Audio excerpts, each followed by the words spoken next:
Welcome back, guys. Sorry for the delay. Been a day or two since I put out a video. Thank you for bearing with me. I did notice that the channel is almost to 200 subscribers, so that's pretty fun and exciting. It's a milestone for me, and it's all around good stuff, I think. This video is just to kind of tell you my plans for the next week of what I'm planning to do in Raid Shadow Legends. All right, so let's just get into it, okay? When they announced the buff for Nogdar, and I know I didn't cover any of that, but if anybody has been living under a rock, they're upgrading. They're buffing 2 orc legendaries. I have both. The first one's Nogdar. This guy, he had his moment in the sun when there was a glitch with Sand Devil's Necropolis, and he was able to kill the Sand Devil in like 11 seconds. All the way from like level 1 up to level 25. If you missed out on it like myself, it's a bummer, isn't it? You had to come up with other conventional teams that actually went by the game code. But hey, he's getting a buff. He is really a do-nothing champion at the moment, unless you have him in very good frenzy gear, which is still niche. But with his buff, they're changing this a little bit, and I'll put it up on the screen like right here. Visual cue right here. What they're changing about his abilities here, okay? He is going to be better. He's actually, I think he's a sleeper. I think he's going to be great for live arena and all around regular arena content. He's going to be good for faction wars too, okay? I would argue any legendary is good for faction wars, okay? And the other buff that we're getting here is to Gomlock Skyhide. They're changing a little bit on him. He's very, very cool looking. Does he have no eyes? Oh no, he's got eyes. Okay. I've seen Hell Hades use him. I think he's in his Astronix farm team. I have mine. Mine's not booked. He's just sitting in the vault, and I think he is at 60 or 50. But I did book out Nogdar. I just need one more book for this A3, and then he's done. Mwah. And he needs some masteries. I'm working on his masteries as we speak right now. Those are the 2 buffs that are coming. And that is what I'm going to be working on the next week, because I'm pretty sure that buff is actually going to be coming out here next week, right? There's going to be some other like hot fixes and stuff that they'll throw in there too. But just to kind of show you my Nogdar here, right? We just need one more here. Everything else is booked.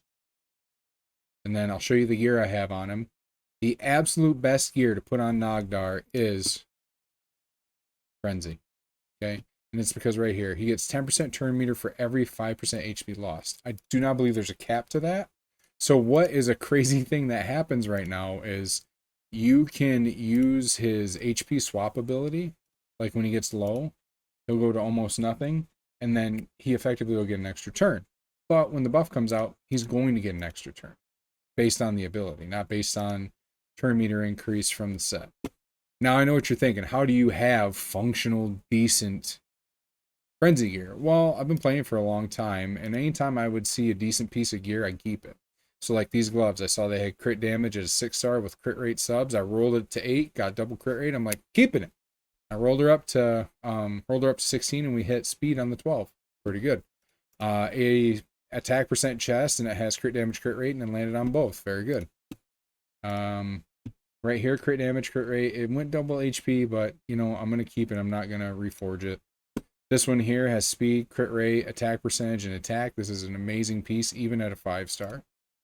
Okay, and then right here, this is a friggin' this is a piece of equipment you would tell your mother about. You know what I'm saying? You bring it home for dinner and introduce it to your parents, right? Crit rate, double speed, crit damage, and attack percentage. This cruel piece is your quintessential perfect piece. All right. Now, it would have been pretty amazing if we could have gone like double crit rate, double speed, or whatever. But I mean, this rolled just fine. This is like I would argue this is like a 95% perfect piece. Okay. And once I actually glyph it out to the max, oh, so good. I do have a little 5-star boot here. Double crit rate, double crit damage, landed perfect here. If I could, I'd upgrade that, but my better pieces are being used.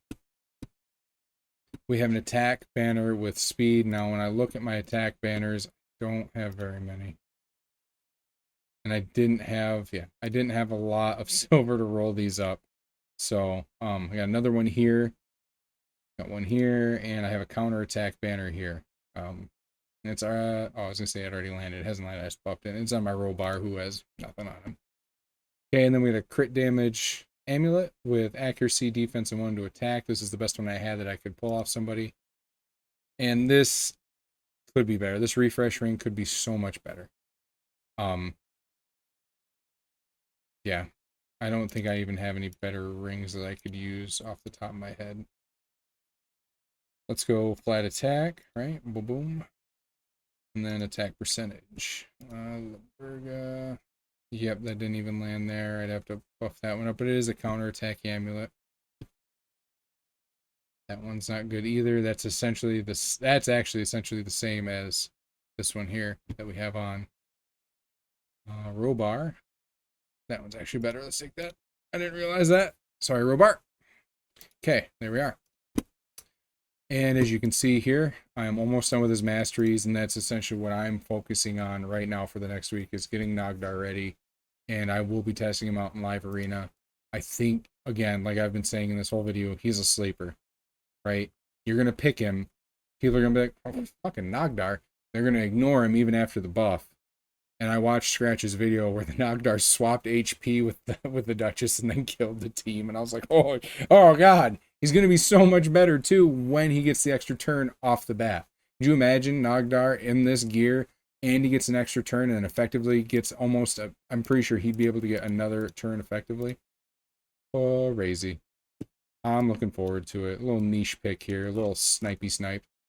But, you know, Nogdar really doesn't bring a lot extra to the table. He will be like a pseudo support because he will put continuous heal buffs on your, right here on the rest of your team.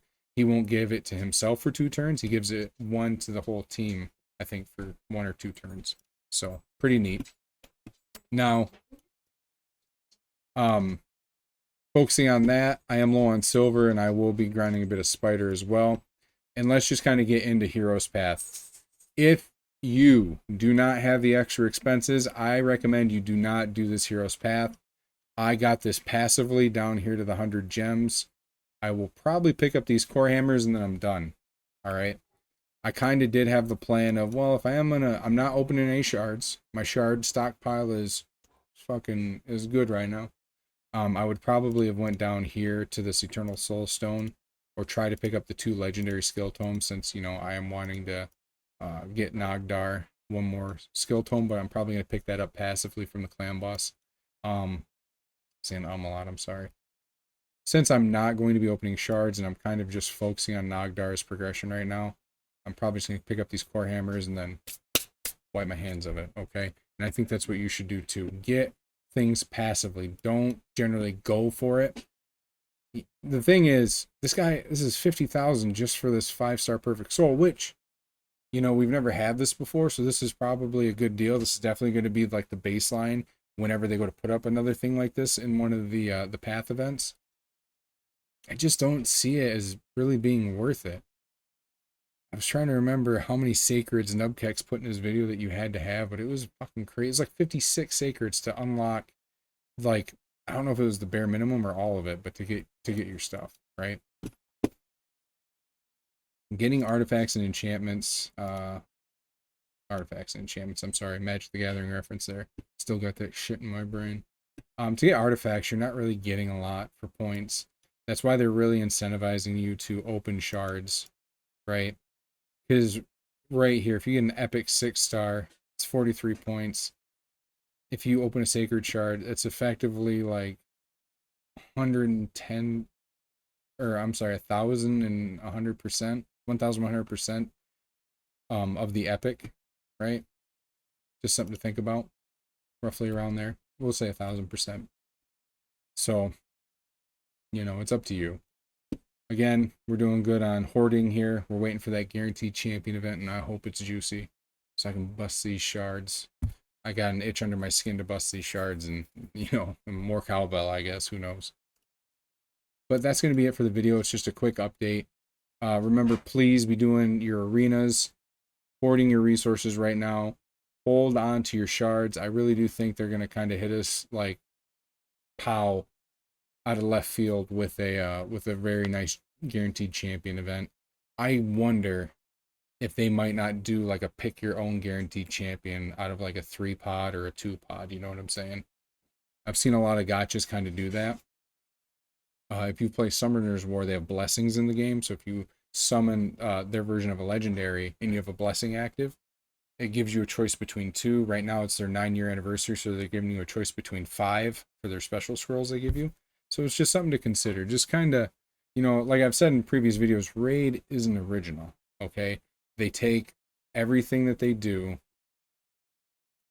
I would say 99% of everything that they have or do, they take it from other gacha games, mainly Summoner's War and the like, okay? So I know this is a rambling do nothing video. I do apologize. Just an update too. I will be doing more how-to videos, and they're going to be focused on all the bosses for Doom Tower. But I want to wait until I get to the very hardest of these bosses, so that it can be applied. The strategy can be applied from that level down to the easiest level for any player that comes in and actually watches the video. So another thing I guess to look forward to. I will be doing a video on this secret room here. And yeah, we'll do a secret room video series too. But as you can see, I've cleared these. And, I guess there you have it. Sorry, not much for words today. Working a lot of shifts. So I love all of you. Mwah. God bless and goodbye. I'll see everybody in the next video, okay? Have a wonderful weekend.